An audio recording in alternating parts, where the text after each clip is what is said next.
This time of the year, my wife Diana is helping every day, and this year's been a little tough because we had to buy so much hay, and when we buy hay, we buy square bales, and so that means you pitch every one of them. So like this morning, we take turns pitching the hay to the cows, and one of us pitches and the other one drives the tractor. And in normal years, we feed a lot of our own round bales, which is a little easier for one person to do, but this year there's a lot of hay. My great-grandfather came to the place I live on in 1909, and him and my grandfather were there for quite a few years. And then that ranch actually was sold out of the family for a while, and then my parents bought it back in the middle 1950s, and they started running Angus cattle there about that time, early 50s.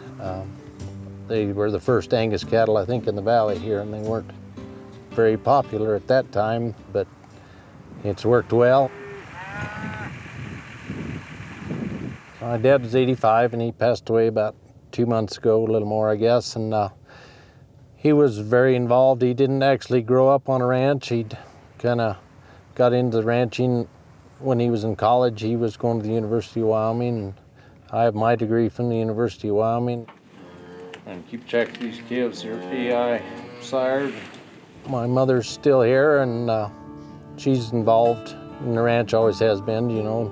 Not as much as she used to be, but she still enjoys being out here and helping when she can and being a part of things. And my wife and I, we feed together, and she helps me during calving, and we turn out pairs and get everything fed and taken care of.